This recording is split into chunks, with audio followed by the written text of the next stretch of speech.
Beatriz Tadema, para a gente conversar sobre a natureza que somos. Temos muito assunto a esse respeito. A Bia Tadema, além de ser uma pessoa muito querida, ela é diretora da Escola Schumacher Brasil. Ela passou vários anos no Schumacher College, na Inglaterra, fez o mestrado lá. Bem, eu vou... Não falei de mim, né? Eu sou a Rita Mendonça, eu sou a coordenadora da pós-graduação A Natureza que Somos, pela Casa Tombada, e venho trabalhando nessa temática nos últimos 35 anos, mais ou menos, e é uma alegria enorme poder reunir todos esses conteúdos num curso como esse, muito bem costurado junto com a Casa Tombada. E, ao lado disso, né, eu sou cofundadora do Instituto Roman e venho trabalhando nos últimos 5 anos com a Escola Schumacher Brasil. Sou professora na Escola Schumacher e foi quando fui para a Inglaterra em 2018 que eu conheci a Beatriz Tadema lá, em plena atividade. E agora, quando ela voltou para o Brasil, ela passou a se envolver aqui com a Escola Schumacher Brasil, e agora ela é a diretora da escola, e a gente tem interagido bastante, conversado bastante sobre esses temas que nos interessam, né, tanto profissionalmente como pela vida mesmo, né. Então, Bia, super bem-vinda, obrigada por aceitar o convite. E aí eu vou pedir para você contar um pouquinho de você, então, para a gente esquentar a nossa conversa. Muito bom. Muito obrigada pelo convite. Muito bom estar com você conversando sempre. E pela introdução, já falou um monte, né? Bem, eu hoje estou muito envolvida com a Escola Schumacher Brasil. E conheci a Rita lá na Inglaterra, numa época bem gelada, a gente estava até falando dela agora há pouco. E a Rita já atuava aqui no Brasil. Eu trabalhei muitos anos em comunicação e aí morei em Londres e aí fui fazer o mestrado lá no college em economia para transição.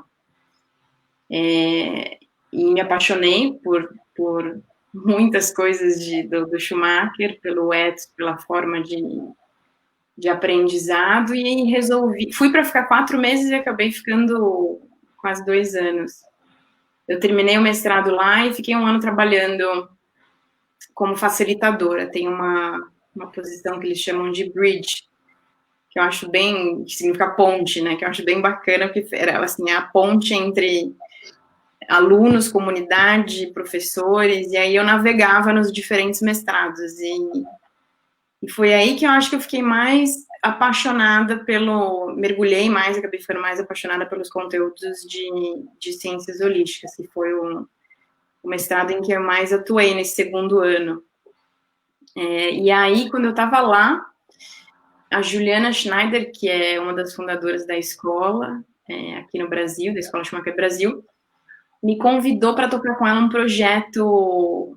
O Satish, que é o fundador, Satish Kumar, que é um dos fundadores do college lá na Inglaterra, viria para o Brasil.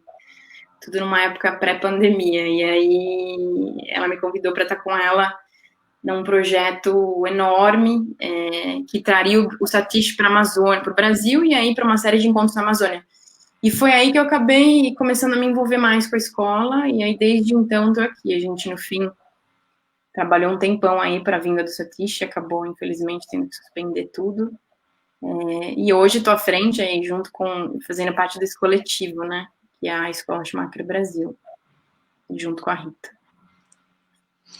Já temos feito algumas coisas juntas, agora num formato diferente, né, no formato online.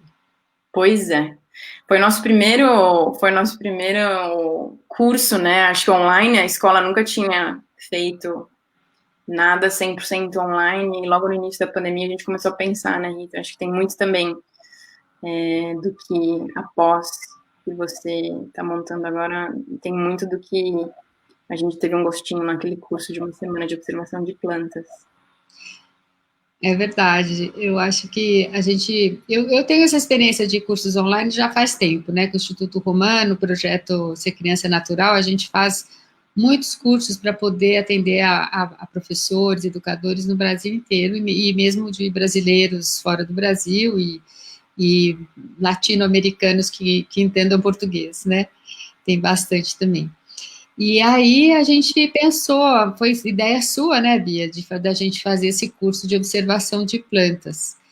Então eu propus que a gente fizesse a observação diária todos os dias, durante 5 dias, para a gente começar a entrar em contato com o processo vivo que forma a planta, que forma tudo, que forma todos os nós, e como a gente normalmente foi educado para enxergar as formas das coisas e não os processos, né? A gente não tem esse olhar treinado. E foi uma aventura, né? Um risco que a gente correu para dizer, bom, vamos lá, eu acho que vai dar certo, mas vamos ver, né?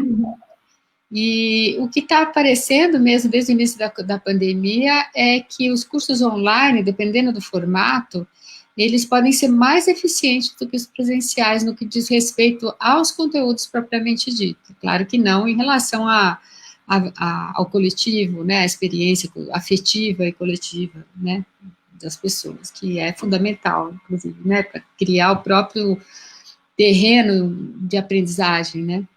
Mas foi bem surpreendente, né? A gente acabou fazendo uma segunda turma e teve muitos bons resultados, né? Eu acho que tem o que você falou que para mim, bem, eu não, como você falou, acho que você já tinha tinha já uma experiência de fazer cursos online, eu tinha um pouco, confesso, assim, sempre fui meio reticente, né? Por grande parte da forma, assim, disso ser muito importante e fundamental dessa vida diária em comunidade, dessas práticas coletivas. Mas tem algo que eu acho que você falou que é muito bacana, de você conseguir ter um processo mais individualizado no sentido de, como você falou, ter um pouco mais de espaço para você ter suas reflexões, e aí é uma coisa da gente também ser brasileiro, acho que tem muito disso, ser extremamente sociável, então nos cursos presenciais é difícil você conseguir ter esse tempo para você, de falar, vou tirar um tempo agora, vou refletir mais sobre isso. E acho que esse curso de observação de plantas teve algo também da jornada coletiva que volta a algo comum, que era essa coisa de cada um tinha uma plantinha lá que estava durante a semana inteira observando, e por mais que eu tivesse uma planta e você outra, tem algo que nos une, né? É muito forte, que eu acho que é diferente de se só tivesse um conteúdo que fosse das aulas, das falas serem compartilhadas. E eu fiquei pensando um pouco, assim, eu queria que você também contasse um pouquinho da pós, assim, do que você está imaginando nesse sentido, que eu sei que para você essa coisa da prática também é fundamental, né? Eu acho o subtítulo, né, da pós, a natureza que somos, filosofias e práticas para uma esqueci o nome, para uma atuação genuína no mundo. Talvez esqueci a atuação. Então, eu acho que vai ter tanto a parte reflexiva como práticas, né? E das práticas, nós vamos trazer o nosso repertório, em primeiro lugar, que é o que a gente tem, que é vasto, né? Eu inicialmente comecei a trabalhar com isso com a abordagem da Sharing Nature, que são diversas atividades muito sensíveis, muito delicadas de percepção da natureza, de brincar com a natureza, de interagir, de conectar.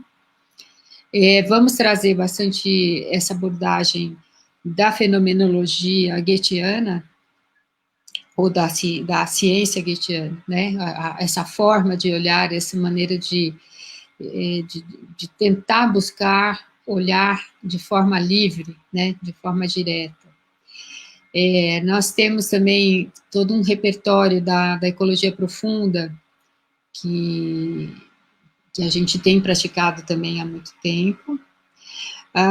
Vários exercícios a gente desenvolveu no Ser Criança Natural, e Pasmem, durante a pandemia a gente desenvolveu novos exercícios para as pessoas fazerem pela janela. E é surpreendente o resultado que tem tido. Até a minha parceira aqui na pós e no projeto de Criança Natural, Instituto Roman, a Ana Carol, ela selecionou, ela fez uma espécie de uma revista com os depoimentos e as fotos que as pessoas fizeram logo no começo assim da pandemia. Se chama Pela Janela ou Janelas, e de tão incrivelmente sensível e profundo, assim, as experiências que as pessoas tiveram. Eu acho que quando a gente se propõe a uma observação, quando né, a gente faz as sugestões de como fazer, de como chegar na janela, de como abrir a janela, a gente vai entrando na delicadeza da coisa. Isso já vai levando um convite para a pessoa se abrir, né, e entrar com a sua sensibilidade, com a sua percepção, com a vontade de ampliar a sua percepção, né, e o resultado tem sido muito bacana. Então, isso com certeza a gente vai propor durante o curso de pós. O curso vai ser online do começo ao fim. Então, a gente vai, pode ser que, por exemplo, no meio do curso, espero, né, que tenha terminado essa necessidade de quarentena, né, e aí as pessoas vão poder sair para fazer os exercícios. Mesmo ainda na quarentena, é possível fazer exercícios no quintal, na rua, na praça, nos parques, né. Eu vejo que, nesse sentido, os exercícios individuais vão poder ser feitos sem problema, né? A coisa do vasinho de planta vai acontecer também. Eu acho que o caderno e o vasinho de planta vão ter que ser os fiéis companheiros, né, do começo ao fim. E a gente previu 2 imersões de 1 semana cada, se for possível, né? Se for possível fazer, aí sim a gente vai ter pessoas da ecopsicologia, a gente vai ter pessoas do montanhismo, pessoas bem experientes nessas áreas, que já estão convidadas e confirmadas.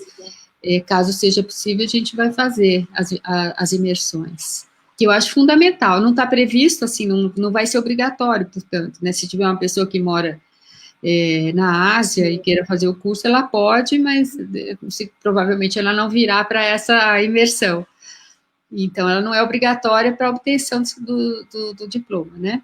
Mas a gente entende que para a experiência, para a aprendizagem mesmo, ela vão ser bem importantes. Legal. Tem a ideia também do que a gente também tem conversado, né, na escola, da gente começar a fazer imersões a partir do lugar onde a gente está, mas tratar como imersão, né? Eu acho que teve uma desaceleração, que também acho que foi muito importante para a possibilidade desses processos de aprendizagem com o início da pandemia, que é essa coisa da gente não ter o deslocamento, né? Para quem pode, claro. E disso possibilitar a gente começar a olhar para tudo acho que ressignificar a casa em que a gente vive, né? Os espaços, como ocupar esses espaços.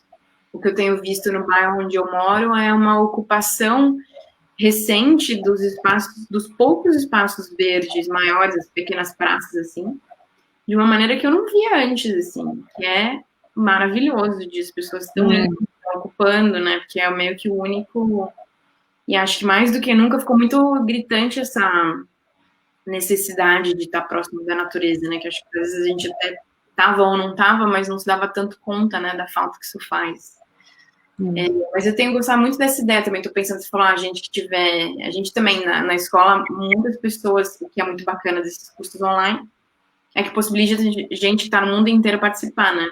Teve gente da China já, dos Estados Unidos, mas o que eu fiquei pensando é nessa possibilidade de como que seria tratar como uma imersão, mesmo estando de casa, né?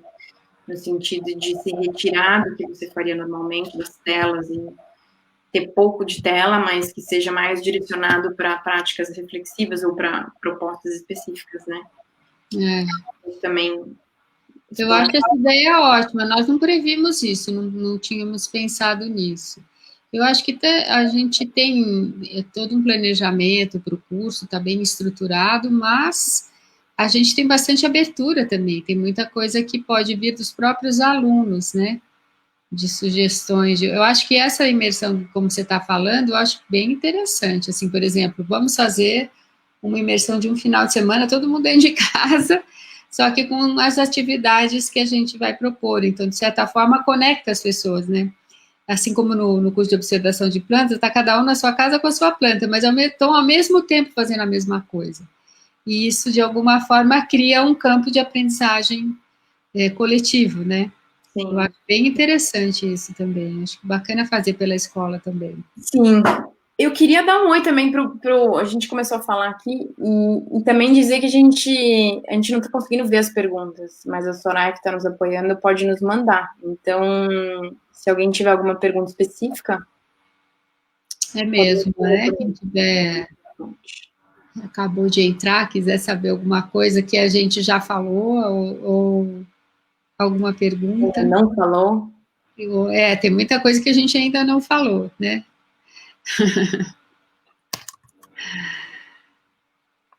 Muito bem. Tá certo. Então, vamos seguir. Eu estou falando... Pode falar. Não, prefiro que você fale. Eu ia fale. falar sobre essa conversa que a gente começou a ter, e que eu sei que é parte parte do nome até, mas da história da palavra, dessa ideia de natureza, né? E como isso influencia a forma que, sendo esse o tema, né, da conversa da pós, enfim, como isso influencia a forma que a gente se relaciona com o mundo natural. Eu queria que você falasse um pouco disso, assim, eu não sei, se você quiser contar um pouquinho da história, ou um pouco do porquê trazer isso. Eu não sei se tem a ver, talvez, com a minha trajetória, porque eu sou bióloga de formação, né? Então, para mim, natureza é natureza. Ponto. Foi o que eu tinha entendido até então, né? Até o final da faculdade. Aí, e já vamos te responder, Alexa, deixa eu terminar essa ideia aqui. Aí eu fiz o mestrado em sociologia e eu sabia que existia a história das ideias. Mas foi muito tempo depois, quando eu estava já escrevendo meu terceiro livro, é que eu conheci um livro, um professor indicou, História da Ideia de Natureza. É um livro fundamental, assim, essencial para mim, eu já li ele várias vezes, ele é um livro daqueles livros de fonte, assim, sabe? E esse autor, ele vai explicando como que desde o início, ele começa desde os pré-socráticos, né? Depois do começo da filosofia, qual que era a ideia de natureza que se tinha em cada época, e ele desenvolve profundamente, época por época, até chegar aonde nós estamos, né? E ele vai analisando como que ideia que prevalece em cada época, que orienta as ações, que orienta a própria estrutura da sociedade, que orienta como as pessoas se organizam, né? E me parece algo essencial hoje em dia para a gente entender o que a gente está fazendo. Até me parece bem óbvio, mas eu acho que vai ser importante a gente aprofundar nesse estudo, sabe? Porque é óbvio que a ideia de natureza é como um recurso, a natureza como recurso é algo passível de ser explorado e de ser transformado no que a gente bem entender. Sem limites, sem fronteiras, sem éticas, sem controle, sem medir as consequências, né? Porque essa é a ideia de natureza que prevalece. Se a ideia fosse de que nós somos natureza, por exemplo, você não ia tacar fogo em si mesma para, né? Os povos indígenas, por exemplo, de diferentes maneiras, cada etnia tem a sua forma de se relacionar com a floresta de uma maneira interativa, né? A floresta toda é viva, cada ser tem o seu significado, tem a sua... Então, não dá para, por mais que se casse, que se plante, né? não dá para... É um outro tipo de relação, tem uma relação de reverência, tem uma relação de cuidado, e de diálogo mesmo, né, de conversa. Então, eu acho muito importante a gente perceber isso, assim, isso pode ajudar muitas pessoas a fazer um shift na sua compreensão, né? Como a gente estava falando, o curso inteiro é sobre a natureza. Então, são diversos olhares, diversos jeitos de se olhar para a natureza, né? Seja filosoficamente, seja historicamente, seja psicologicamente, seja com todas as práticas, né?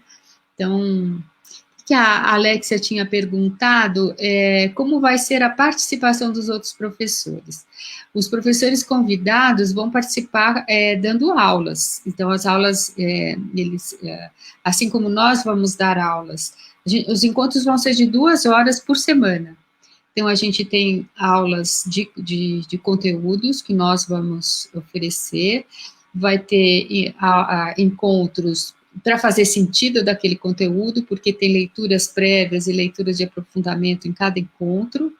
Aí vem um professor convidado, que vai dar uma aula ou uma provocação, um exercício, ele que vai vir, a gente está alinhando juntos, e é assim que vai ser, assim, eles vão dar sempre encontros de 2 horas, cada professor convidado. Então, por exemplo, História da Ideia de Natureza, quem vai vir é o professor Pádua, José Augusto Pádua, da Universidade Federal do Rio de Janeiro, que é uma pessoa, para mim, a principal referência brasileira nessa área.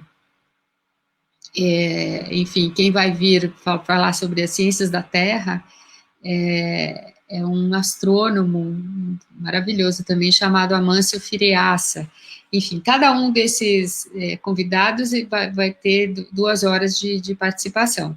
E tudo isso a gente vai gerenciando também com os alunos, por exemplo, pode surgir muitas perguntas a partir de tal professor, querer que ele fale mais sobre outra coisa, a gente pode rever isso, né? Pode pedir para ele gravar uma aula, pode pedir para ele dar mais uma aula, pode pedir... isso tudo tem uma certa flexibilidade. Ou, às vezes, eu posso perceber que, pelas perguntas dos alunos, eu poderia convidar um outro professor que eu não tinha previsto. Então, isso pode acontecer também. Eu acho que tem a interação com os alunos vai ser muito importante também, para a gente estar junto na construção do conhecimento. É uma coisa construída, é uma coisa oferecida, não é o tradicional no sentido assim, você não sabe, eu vou te dizer, você vai aprender, né? Acho que a gente vai trocar esses conhecimentos, vai interagir bastante. Quem dera fosse assim na escola, né, desde o início, onde não tivesse um currículo já pré-definido, mas que a gente fosse sentindo e construindo junto, né?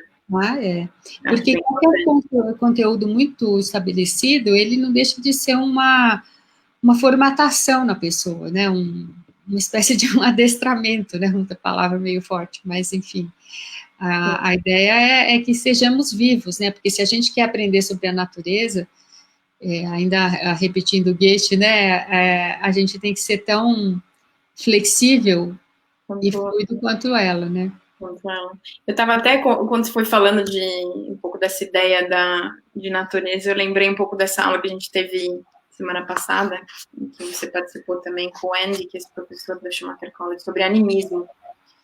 E é uma visão, um animismo, assim, que pressupõe, assim, que acho que me provoca a olhar para o mundo, para objetos, plantas, e tudo que está ao nosso redor, como se tivessem vida, né? E questiona o que mudaria na nossa relação com tudo isso. E que eu acho que é bem interessante porque ele meio que muda a lógica, né? O que você estava falando um pouco, né, Rita?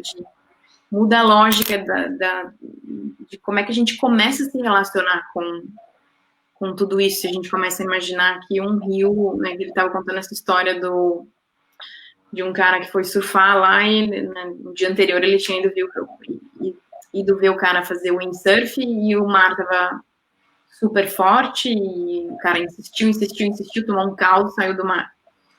Mas o que mudaria se a gente começasse a se perguntar, né, se o mar realmente queria aquela pessoa naquele momento ali? Acho que tem algo bem interessante dessa reflexão que ajuda para mim, acho que um pouco do que você falou, como a forma que a gente vive influencia o nosso entendimento de tudo, né?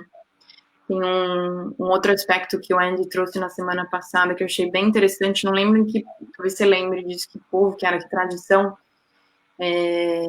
mas em que para se expressar, e quanto que a nossa própria língua, né?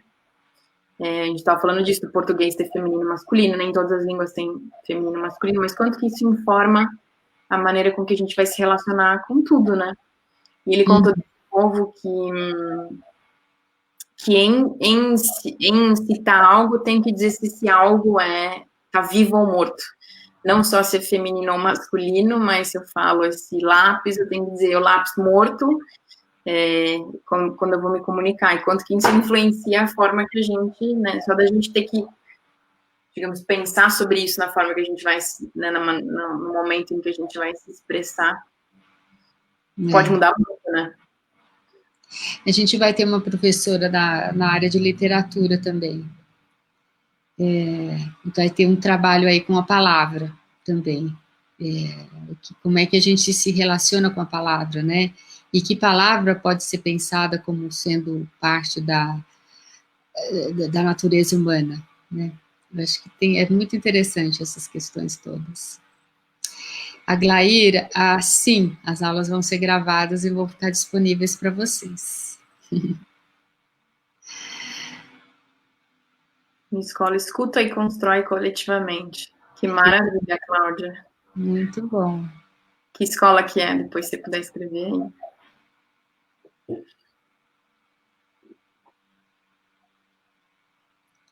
É interessante, né? Porque tem essa coisa da abertura, assim, mas tem um conhecimento também, né? Que existe e que a gente pode acessar, né? E trazer, disponibilizar para as pessoas. É interessante isso, né? Assim, tem um balanço entre a gente deixar tudo flexível.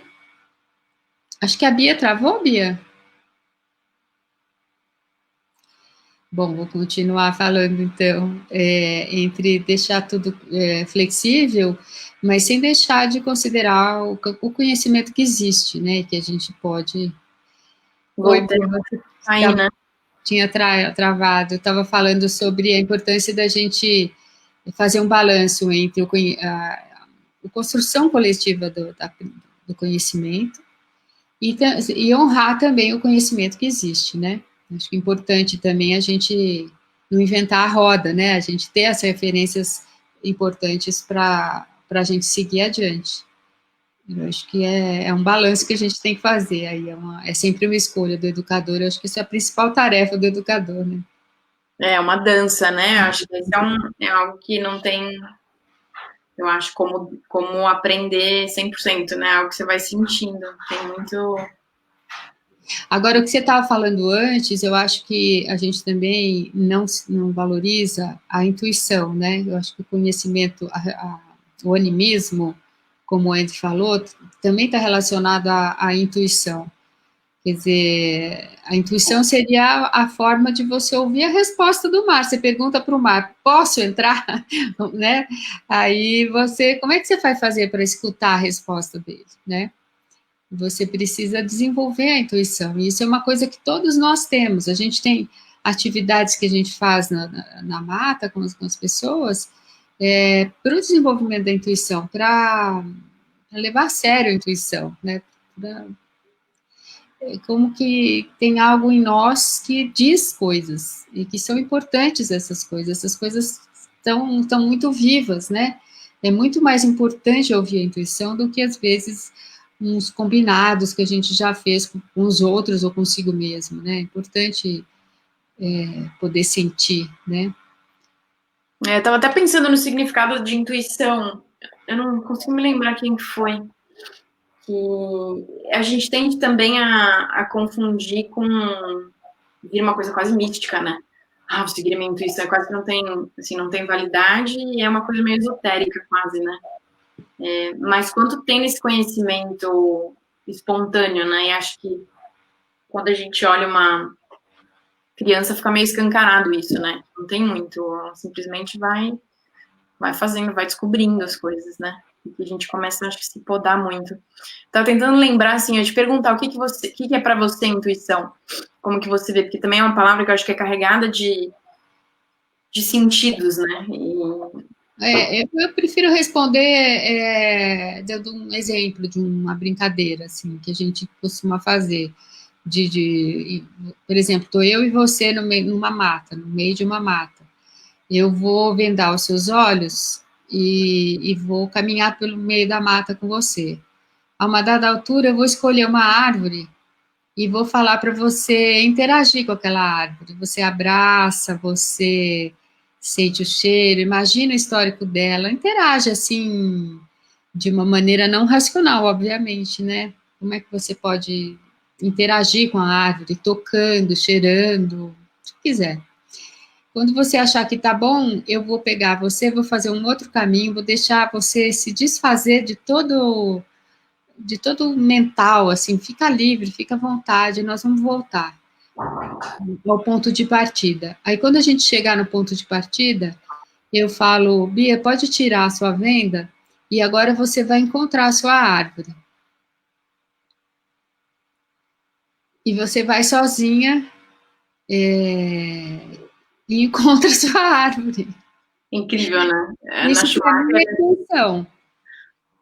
Se você não ficou deixando a sua mente racional te atrapalhar, porque muita gente faz isso, né? Fala assim, dei 2 passos para lá, 3 para cá, ali, quintinho inclinado, ali pulei um tronco, aí não adianta, né? Mas se você se abriu para a atividade, para mim isso é intuição.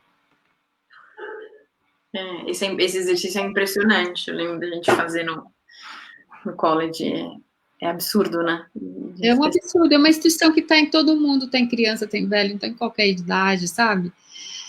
Tá em analfabeto, em PhD, não tem importância, é o humano que começa a se revelar, assim, você fica meio desconfiada, assim, o que é mesmo ser um ser humano? Que qualidades são essas que eu não sabia, né? E eu acho que a intuição é uma forma muito importante de aprender e de lidar com o mundo mais que humano, né? Eles estão nessa linguagem. Um dos cursos que eu fiz no Schumacher, quando eu fui lá em 2018, 18. da primeira vez, acho que foi 2015, era um curso de comunicação com os animais. Um curso Olha. incrível. Na verdade, era assim, o curso chamava Mind in Nature, né, Mente na Natureza, e uma das semanas foi uma professora da África do Sul sobre comunicação dos animais. Então, ela ensina todo um processo meditativo e de conexão amorosa com os animais, de forma que você consegue a informação vem para o seu corpo, assim, né? Eu me lembro de um garoto dinamarquês que estava lá e assim, no intervalo, ele tinha comentado comigo assim, ai, gente, ele estava achando aquela aula, assim, sabe? Ele não faz o menor sentido para mim, esse negócio. Aí a professora propôs uma atividade que ela mostrou, ela deu uma fotografia de vários animais domésticos para cada um, e não sei que orientação que ela fez, e perguntou, sei lá, a cor do prato que o cachorro comia, perguntou isso, perguntou aquilo. Algumas pessoas tiveram a informação, né? Eu, por exemplo, uma hora que ela perguntou a cor do prato do cachorro, eu falei vermelho, era vermelho, sabe? Assim, da onde que vem isso aí? Sei lá, né? E aí, para esse menino, ele falou assim: olha, para mim não veio nada. Mas uma dada altura do exercício, eu senti as minhas pernas travando, assim. Eu falei, ela falou, sim, esse cachorro tem paralisia nas pernas traseiras, ele anda com uma rodinha. Esse que era o menino que era o mais cético, né? Uau. Então, eu acho que intuição é uma coisa muito valiosa, assim, muito importante para a gente se conectar com os outros seres vivos. Eu acho que na conexão com a natureza, então isso, né, eu acho que se você for com o racional unicamente, não vai achar, não vai ter muita conversa, sabe? Vai ficar uma coisa seca. Vai ficar uma coisa. Acho que o pensamento racional é muito importante para a gente construir aviões, satélites, computadores, internet, essas coisas, mas para aquilo que interessa para a vida orgânica, sabe? Para a nossa vida, vida no sentido viver, o pulso, deixar a força viva se expressar por meio de nós e por meio de todos os seres, isso você não compreende com o pensamento lógico, com o pensamento racional, com o pensamento científico, né? Eu mesma tenho um TED que eu falo sobre isso, né? Que na faculdade você aprende a categorizar, a dar nome, né? Na biologia, né? Mas nada disso diz sobre a floresta, sabe? Você pode chegar na floresta e ficar falando os nomes, e daí? Isso não significa que você tem interação com a floresta, você tem uma compreensão, isso não significa que você está ouvindo o que ela está dizendo para você. Isso não significa que você entende na prática que nós vivemos juntos, que nós estamos juntos, né? Tem algo aí nisso da... Desculpa, termina. Eu ia falar daquela imagem que o Andy Letcher falou, que eu achei muito incrível, que ele fala que nós, como humanidade, vivemos como se nós tivéssemos... sabe, uma pessoa que vai para uma festa maravilhosa e fala, não quero falar com ninguém, quero ficar sozinho no meu canto, né? Assim, a humanidade reage dessa gente, porque é tão maravilhoso tudo que a gente tem, né? Vamos ver agora a pergunta do Marcelo. Acho bem importante exercitar essa intuição com os outros seres que nos cercam e a partir de uma relação legítima e sem a inclinação por usá-la ou abusá-la. Passar a coexistir também melhor na relação entre humanos. Teve algo que foi trazido nessa conversa, o Marcelo participou dessa conversa também. O Andy estava usando a palavra, como que era em inglês? Era negociar. Que a gente tem que aprender a negociar. E eu acho que essa palavra, de fato, traz um pouco desse aspecto capitalista para uma transação, como se fosse uma transação, né? Mas acho que é um pouco disso do que o Marcelo trouxe. Não acho que é uma negociação, muito mais a gente aprender a coexistir, né? E acho que reconheceu o que você falou dessa ideia da festa, que eu acho maravilhosa, essa imagem. É incrível, muito lindo. E o David Abram, que é um dos autores nossos também, ele fala que... Mas eu li dele, mas isso também é óbvio, que nossos olhos foram formados a partir da interação com outros olhos, que o nosso olfato ele foi formado a partir da interação com outros seres, com outros cheiros. Todo o nosso corpo foi formado a partir da interação com todos os outros seres. É impressionante a gente achar que não, porque está aqui, né? A gente, por mais que a gente ache que a gente não seja natureza, o nosso corpo discorda, né? O nosso corpo é natureza, a gente está o tempo todo em relação, né? Essa imagem eu vi que a Lisandra escreveu. Eu não vi a pergunta dela. Vendo e ouvindo vocês, sinto esse encontro, a biodiversidade de saberes que vocês duas representam, essas vozes que vocês trazem, serem possíveis de se encontrar no curso. Qual é uma ideia? Eu não entendi a proposta. Também não entendi, além do elogio. Um elogio. Eu acho que ela está sugerindo para você vir ser professora do curso. Gostei da ideia.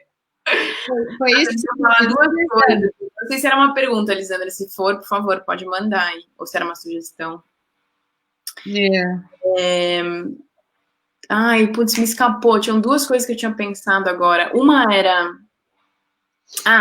uma coisa que me veio, Rita, tem uma coisa que me marcou muito quando a gente fez esse curso de observação de plantas, que foi essa meditação, eu chamo de meditação, esse exercício da gente, em contato com essa planta que a gente estava durante a semana toda, a gente tentar imaginar essa relação de troca, né? A partir da gente inspirando oxigênio, e a planta se alimentando do que a gente produz. Para mim, essa imagem é uma imagem tão poderosa do que você está falando, dessas relações, né? De como a gente só existe a partir dessas relações, né? que eu acho muito maravilhoso. Essa ideia da gente ter essa sensação de troca com a planta o tempo todo é algo que me lembra isso. Tem um aspecto importante. Ah, ela está falando aqui, a ideia dos saberes da Schumacher e da Rita, é isso mesmo. É quase difícil de separar, né? Eu lembrei de outra coisa. Você quer completar? Agora lembrei das coisas que eu ia falar. Eu esqueci o que eu ia falar. Eu ia falar da planta. Ah, sim, que é um aspecto importante, é a imaginação, né?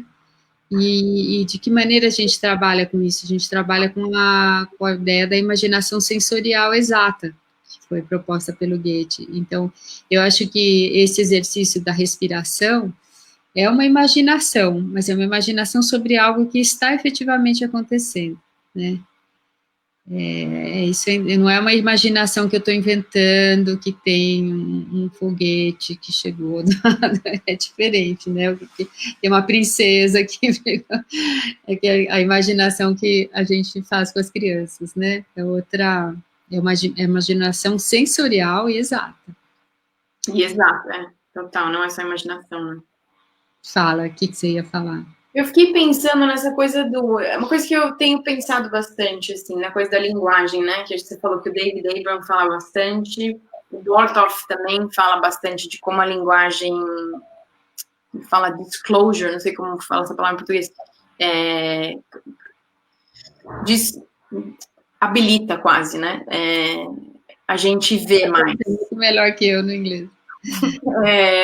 E que tem para mim um paradoxo quase aí, que para mim é muito rico, assim, eu gosto muito de pensar nele, que é até onde a linguagem nos ajuda a ver.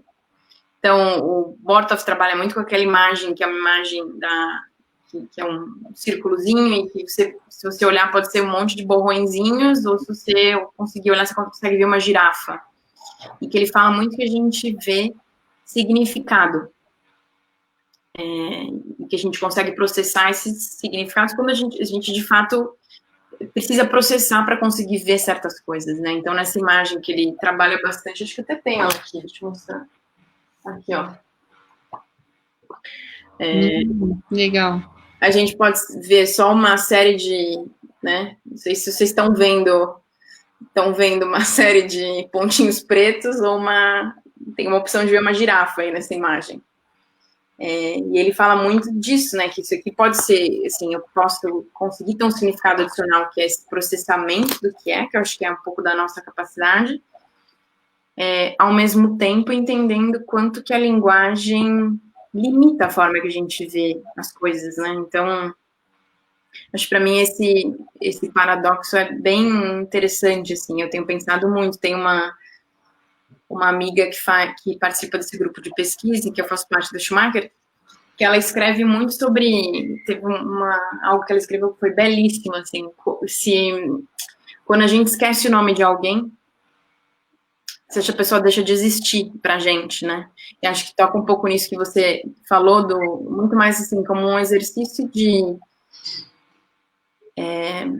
desconstrução da linguagem. E quando você esquece o nome de um pássaro, você não deixa de conseguir imaginar ele, né? Ao mesmo tempo, tem um aspecto que eu acho que é quase que o outro extremo disso, que é quanto que a gente consegue ver a partir da descrição, da linguagem, quanto a linguagem nos ajuda a ver. Mas aí eu fico faltando para mim a ideia da relação, né? Tudo bem que para coisas com as quais você não tem relação, aí a palavra é importante, né? Ter o nome, lembrar do nome. Mas se você tem uma relação com aquele pássaro, você pode dar um nome para ele, né? Não sei. Não sei se é isso que você quer dizer. Não, e quase que não importa, né? Assim, a gente falou disso até nesse curso de observação de planta. Não importa o nome, teve alguém que perguntou qual é o nome dessa planta, da espécie, né? Quase que não importa que nome você quer dar para essa planta, né? Nessa relação com ela. Ao mesmo tempo, a linguagem, ela nos ajuda a ver mais também, né? A partir da descrição, a partir de eu tornar visível para você. Se eu estou vendo aqui a girafa, talvez você não tivesse visto se não tivesse falado que tem uma girafa aqui. Uhum. Enfim, A gente vai explorar um pouco sobre isso também, acho que não muito, mas um pouco como a linguagem pode ser também esses dois lados, né? Que ela limita, mas ela pode ampliar também, né? Porque, por exemplo, voltando um pouco a essas experiências desses cursos online, que eu tenho percebido, quanto mais perspicaz a pessoa fica na observação, quando ela vai relatar o que ela, a experiência que teve, os textos, quase todos são textos muito poéticos. Eu não sei se a poesia é uma coisa. A gente vai explorar um pouco sobre isso. Pois é, uma pergunta que eu tinha para você mesmo. Como é que você está olhando para a arte dentro desse contexto? Tem uma, eu acho que eu vejo dois, porque o que nós colocamos em termos de conteúdos do curso, eles aparecem como blocos, né? Filosofias da natureza, ciências da terra, ecopsicologia, natureza educadora e tal, tal, tal. Aí depois tem os dois, tem antropologia da natureza brasileira e arte e literatura. Esses dois eu vejo como a gente vai estruturá-los de maneira transversal. Então, isso vai acontecer ao longo do período todo, né? Sempre vão ter professores indígenas, sempre vamos ter professores de origem africana, vamos ter um acompanhamento do trabalho de escrita, então a escrita vai estar também o tempo todo. No final, o aluno vai ter que vai precisar fazer uma dissertação, e o nosso jeito de querer dissertações é muito, daí no caso, muito parecido com o Schumacher, porque aí eu misturo muitas coisas, né? E é uma escrita que a gente espera que o aluno traga de si, né? Da sua experiência somada aos aprendizados, né? Então, a coisa da escrita e da leitura, né? Vai ter muita leitura também. E vamos ter uma professora de arte também que vai atuar também. Então, isso vai estar entremeado, assim. Eu acho que não o suficiente, porque senão teria que ser um curso muito grande, né? Mas a Carol fala, né, que não é um curso de especialização, é um curso de amplificação. Porque é claro que a gente vai mergulhar em cada grupo de conhecimento, mas ao mesmo tempo é bem abrangente, né? Normalmente num curso de arte você não estuda a ciência. Sim. Mas eu acho que tem até uma desconstrução da ideia de arte, né? Que eu acho que é muito importante. Na minha experiência na Schumacher, eu acho que desde o início, assim, a gente teve uma semana de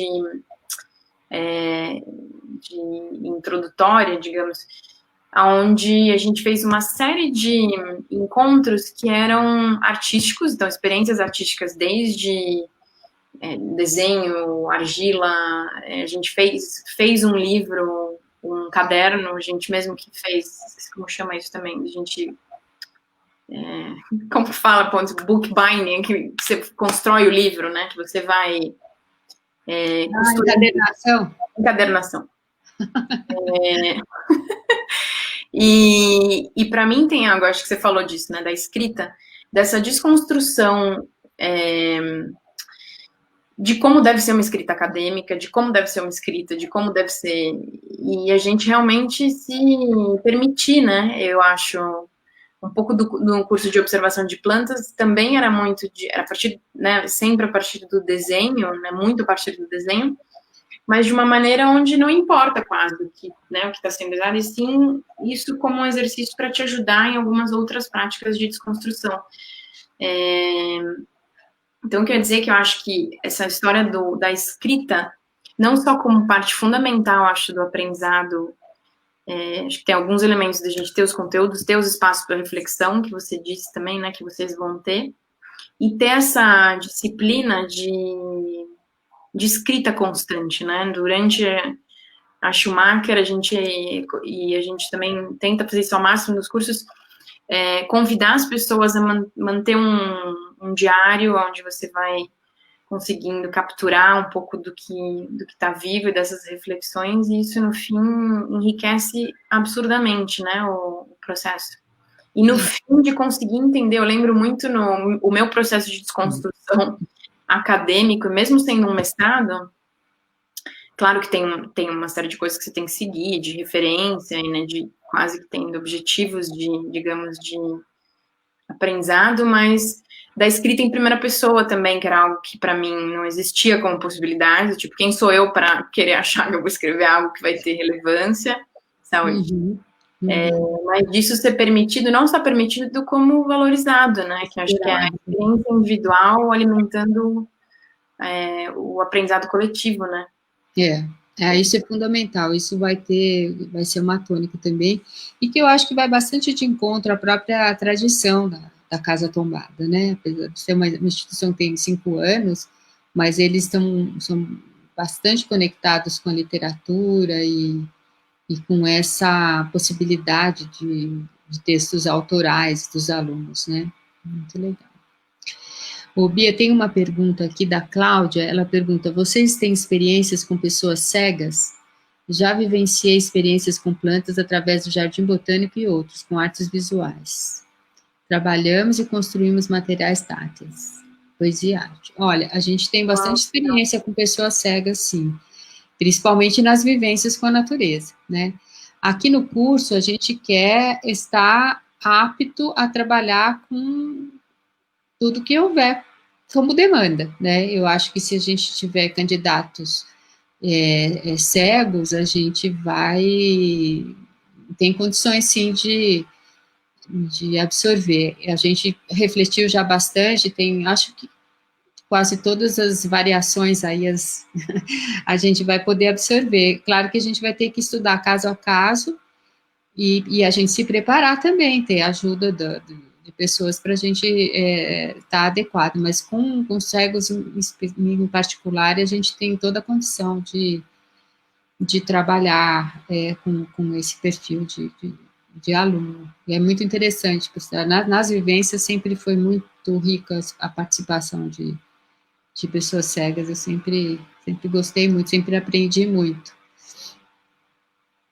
Bem legal. Olha, a gente já está terminando, hein? Já estamos nos momentos finais.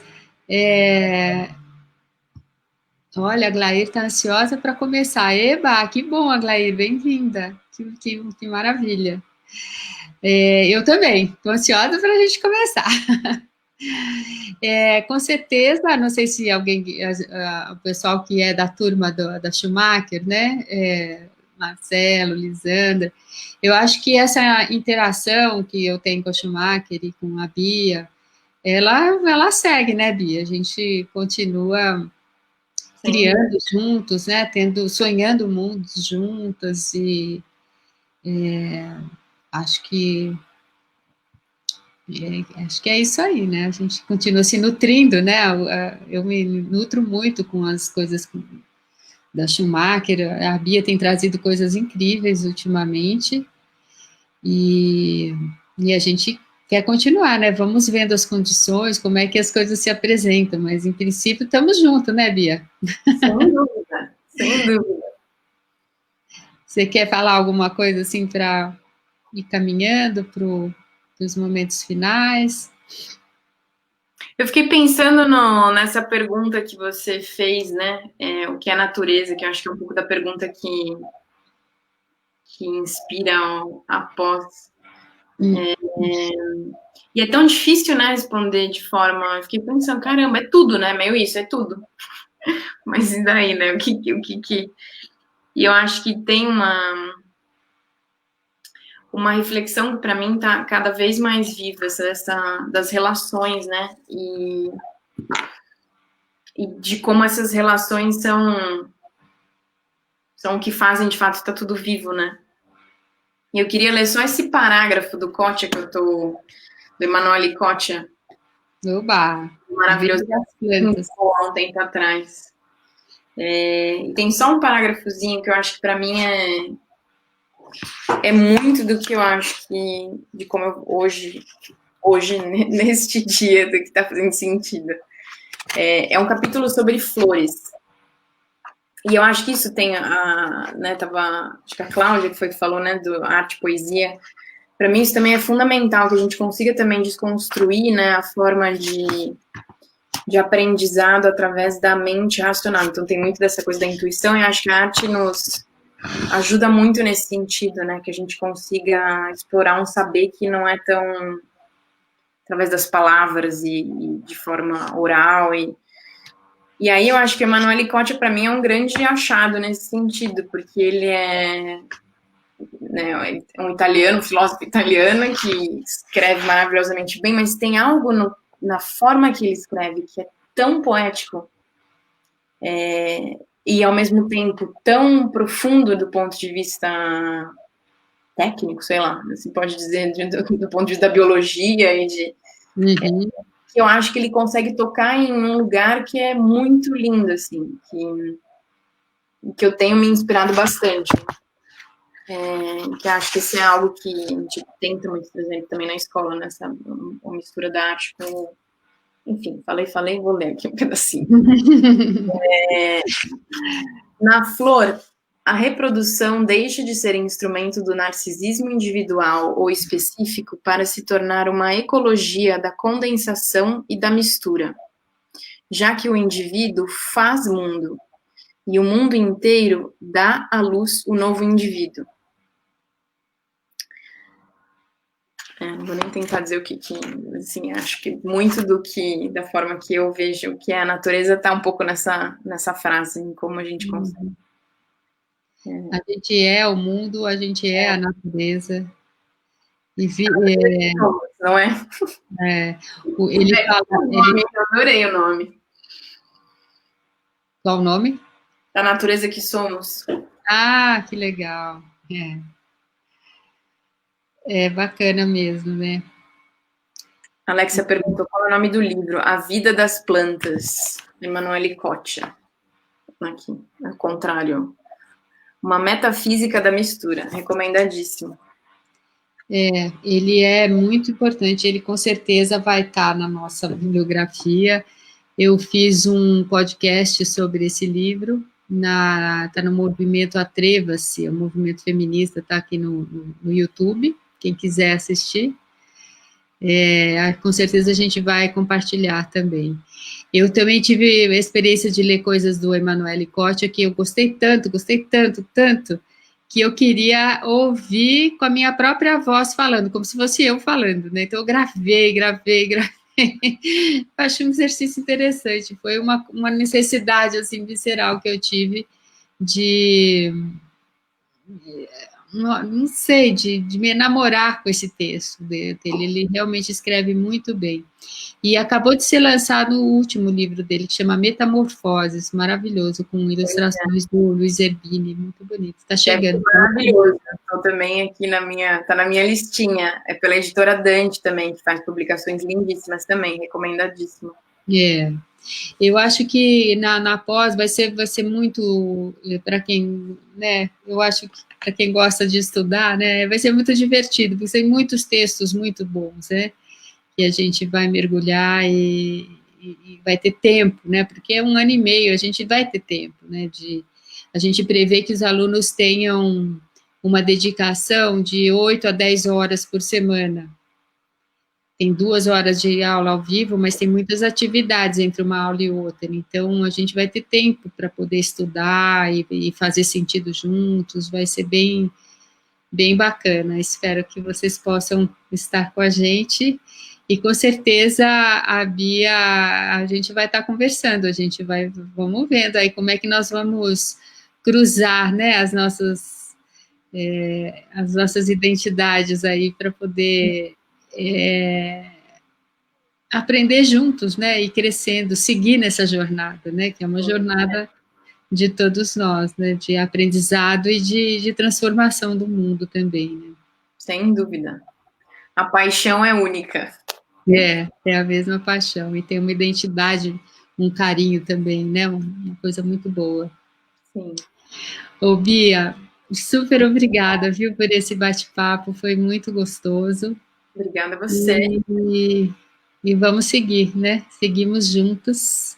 Seguimos. Obrigada. Pela estrada. Estava ainda assistindo.